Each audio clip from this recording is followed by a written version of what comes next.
The Crithian armada descended upon Earth like a plague of metal locusts, their ships blotting out the sun over every major city. Commander Zexthor watched the dying planet from his flagship's observation deck, mandibles clicking with satisfaction. In 3 standard cycles, humanity would be extinct, their world added to the Dominion's ever-expanding territory. It should have been easy. The Crithians had studied Earth for years, analyzing their military capabilities, their nuclear arsenals, their primitive spacecraft. Everything pointed to a swift conquest. Yet here, on the 4th day of orbital bombardment, something felt wrong. The humans weren't surrendering. They weren't even negotiating. "Commander," his tactical officer chittered, "we're detecting movement in the planet's ancient storage facilities, multiple locations across all continents." Zexthor's compound eyes narrowed. "Ancient? Define ancient." 70 to 80 Earth years, sir. Pre-space age. They're opening museums, bunkers, and what they call airfields. The commander laughed, a rasping sound that echoed through the bridge. "They're desperate enough to use antiques? This is pathetic even for them." But the tactical display told a different story. Across Earth, massive hangar doors were grinding open. In Arizona, the Pima Air Museum's restoration teams worked with frantic precision. In England, the Imperial War Museum Duxford became a hive of activity. From Russia to Australia, China to Brazil, humanity was waking something the Crithians had dismissed as irrelevant history. They were bringing back the fighters. The first wave lifted off from a dozen countries simultaneously. P-51 Mustangs, Spitfires, Messerschmitts, Zeros, MiGs, and Corsairs, aircraft that had fought in wars before the Crithians had even discovered radio. The pilots were old veterans, museum curators, historical reenactors, and flight enthusiasts who had spent their lives preserving these machines. Many were in their 70s and 80s, strapping into cockpits they'd maintained but never expected to fly in combat. "Sir," the tactical officer's voice had lost its confidence. "The primitive aircraft are approaching our lower atmosphere patrol ships." Zexthor studied the display with growing unease. The human aircraft were propeller-driven. They ran on combustible liquid fuel. By all logical standards, they shouldn't even reach the Crithian vessels, which operated at altitudes these antiques were never designed for. But humanity had never been particularly concerned with logic. The first engagement happened over the Pacific. A squadron of Japanese Zeros, their pilots descendants of the men who had flown them in World War II, screamed into a formation of Crithian fighters. The alien craft, designed for high-altitude superiority and energy weapons, found themselves in a turning fight with aircraft that could spin on a wingtip. A Zero rolled inverted, its 20mm cannons chattering.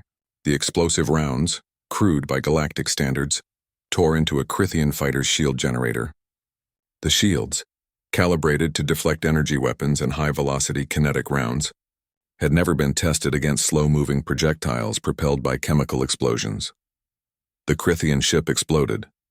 Within hours, the pattern repeated across the globe. Russian Yak-9s attacked Crithian bombers over Moscow. American P-47 Thunderbolts, their 850 caliber machine guns roaring, shredded alien scouts over New York. British Hurricanes and Spitfires danced through the London sky like angry hornets, their pilots using tactics refined in the Battle of Britain centuries ago. The Crithians tried to adapt. They lowered their engagement altitude, but the thin atmosphere made their energy weapons less effective.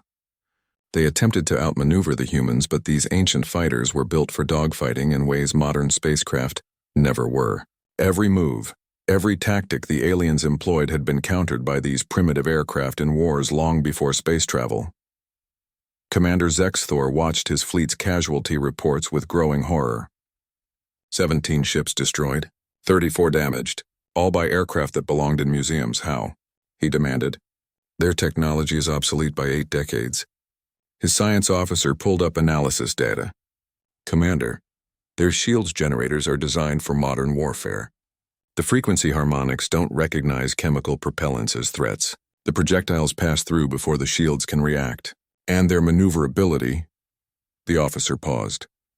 "These humans built aircraft specifically to kill each other at close range. They spent decades perfecting the art of aerial combat. Our pilots are trained for beyond visual range engagement. They've never experienced a knife fight at 300 meters. Over the Amazon, A Brazilian P-47 pilot named Carlos Rodrigues, age 76, pulled his throttle back and let a Crithian fighter overshoot. His grandfather had flown this exact aircraft against fascists. Now Carlos squeezed the trigger, feeling the familiar shudder as 8 machine guns spoke their ancient language. The alien craft split apart. In Australia, a restored mosquito bomber, made of wood of all things, slipped beneath Crithian sensors designed to detect metal and composites. Its pilot, a former airline captain named Sarah Chen, placed 2 500-pound bombs directly on a command ship's hangar bay. The War of the Ancients raged for 3 days.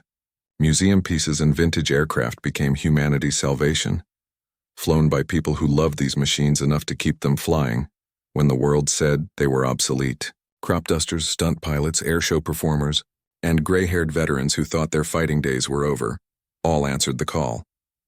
On the 4th day, Commander Zexthor did something no Crithian commander had done in 2 centuries. He ordered a retreat.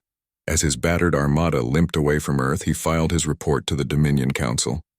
In it, he wrote something that would change galactic doctrine. The humans do not discard their weapons. They preserve them, honor them, and when darkness comes, they bring them back to life. We attacked thinking their past was dead.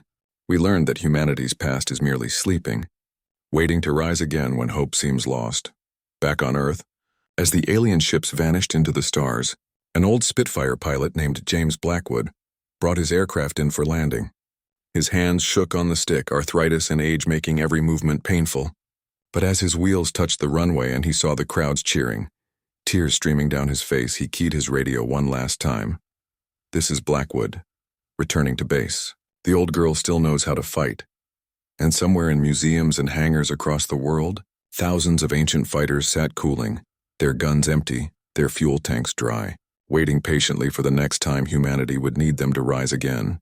Because humanity never forgets, and what humanity remembers it can resurrect.